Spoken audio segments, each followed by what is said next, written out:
Assalamualaikum warahmatullahi wabarakatuh. Nah, hari ini kita akan belajar mengenai 9 unsur interpretasi citra penginderaan jauh. Nah, apa saja sih 9 unsur itu? Di sini ada susunan hierarki interpretasi citra, ada unsur dasar dan susunan keruangan rona. Nah, unsur dasar itu ada rona atau warna. Di sini juga ada tingkat kerumitannya, ada primer, sekunder, tersier, dan lebih tinggi lagi. Untuk primer di sini ada rona dan warna, sekunder ada ukuran, tekstur, dan bentuk, lalu tersier ada pola, tinggi, dan bayangan, dan lebih tinggi ada situs dan asosiasi. Kita akan membahasnya satu persatu. Yang pertama adalah rona dan warna. Nah, rona merupakan tingkat kecerahan suatu objek dengan tingkatan mulai dari hitam hingga putih atau sebaliknya. Contohnya adalah rona dan warna antar bangunan, tanah kosong, dan tanaman atau pohon. Nah, terdapat beberapa faktor yang mempengaruhi rona, antara lain karakteristik objek itu sendiri, cuaca saat perekaman, posisi objek, serta waktu perekaman dan warna objek di lapangan. Ini contoh dari citra. Kita akan menginterpretasi berdasarkan dengan rona dan warna. Nah, warna coklat dan kekuningan menandakan air yang mengalir pada sungai tersebut keruh karena bercampur dengan lumpur. Kita membaca berdasarkan dengan warna ya. Lalu warna coklat tua menandakan lahan pertanian belum ditanami. Ini warna coklat. Yang warna coklat. Kemudian warna hijau menandakan tanaman tumbuh subur pada lahan pertanian. Ini yang warna hijau. Jadi lebih mudah dibedakan ya untuk warna sendiri. Kemudian selanjutnya adalah bentuk. Nah, bentuk merupakan ciri objek yang dapat dengan jelas terlihat sehingga mudah untuk mengenali objek berdasarkan bentuk objek.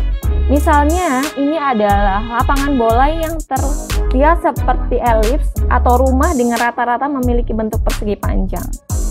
Nah, dari sini kita sudah tahu contoh pada gambar ini seperti sekolah ya. Ini ada lapangan di tengahnya, ini ada gedung-gedung. Lalu yang bawahnya ini berbentuk elips, kita sudah lihat dari bentuknya ini adalah lapangan. Lalu ini yang sebelah kiri, ini bentuknya menyerupai pola, dan ini adalah gunung. Jadi bentuknya kita sudah mampu membedakan. Berkaitan dengan bentuk, terdapat dua istilah bentuk, yaitu bentuk umum atau luar atau shape, dan bentuk rinci atau form. Ini adalah contoh dari bentuk juga. Ini bentuknya elips, ini menandakan sebuah stadion dari bentuknya. Kemudian ada ukuran. Nah, ukuran ini berkaitan dengan skala citra, bisa berupa luas, panjang, tinggi, atau volume. Ukuran juga merupakan faktor pengenal objek yang dapat digunakan untuk membedakan objek yang sejenis yang ada pada citra. Nah, ini adalah contoh dari objek sejenis. Ini kotak-kotak kecil-kecil dan ini kotak-kotak besar-besar. Ini menandakan kalau yang kecil-kecil ini lebih dominan pada sebuah pemukiman. Kemudian yang besar ini perkantoran. Sedangkan untuk bentuk bulat ini adalah lapangan sepak bola, lalu yang kecil juga sama, hampir mirip dengan yang besar namun ukurannya lebih kecil, ini menandakan lapangan tenis. Kemudian yang keempat adalah tekstur. Nah, tekstur dalam interpretasi citra dinyatakan berdasarkan tingkatan kasar atau halus atau sedang suatu objek. Tekstur merupakan pengulangan rona pada suatu objek. Nah, pada gambar ini dapat dilihat ya, teksturnya berbeda.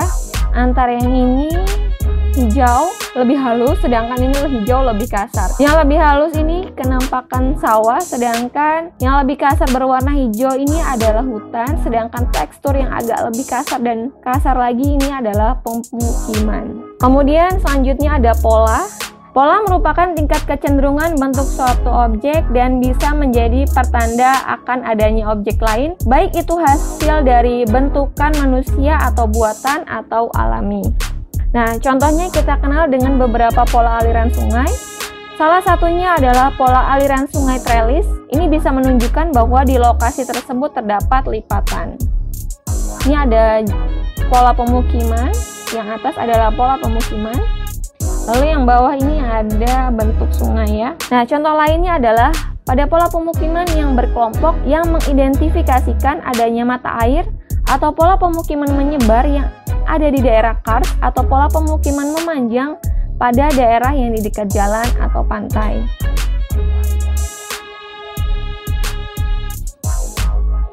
Selanjutnya adalah bayangan. Nah, bayangan memiliki sifat menyembunyikan kedetailan sesuatu objek yang berada di area yang gelap. Namun begitu, bayangan ini juga merupakan kunci penting dalam pengenalan objek. Kenapa demikian? Bila terdapat bayangan yang cukup jelas seperti pada contoh ini, menandakan bahwa bangunan ini adalah bangunan yang lebih tinggi dibandingkan dengan bangunan-bangunan yang ada pada di sekitarnya. Yang ketujuh adalah situs. Nah, situs ini merupakan posisi suatu objek terhadap objek lain yang ada di sekitarnya.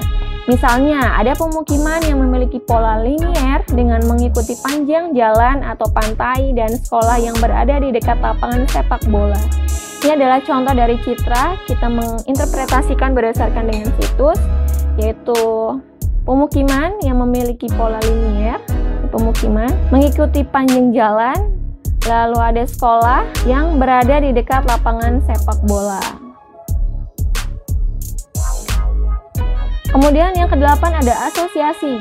Nah, asosiasi merupakan keterkaitan antara objek yang satu dengan objek yang lainnya. Contoh dari asosiasi ini adalah keberadaan stasiun kereta api yang berasosiasi dengan rel kereta api. Ini adalah contoh dari sebuah stasiun kereta api, di mana di dekatnya itu ada jalan dari rel kereta api. Ini adalah jalan dari rel kereta api, dapat dilihat.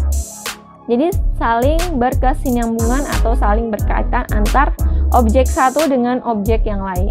Kemudian yang kesembilan ada konvergensi bukti. Konvergensi bukti ini adalah menggunakan beberapa unsur interpretasi citra sehingga bisa mempersempit ruang lingkup yang mengarahkan pada kesimpulan objek tertentu. Misalnya ada objek yang berbentuk kotak dengan tekstur halus dan berbentuk teratur. Bisa mengidentifikasikan bahwa objek tersebut adalah sawah. Ini adalah contoh dari konvergensi bukti, yaitu menggabungkan beberapa komponen pada interpretasi citra, yaitu contohnya dari bentuk, dari warna, dari tekstur. Di situ adalah contoh dari konvergensi bukti. Demikianlah pembelajaran hari ini mengenai interpretasi citra. Semoga video ini bermanfaat dan terima kasih.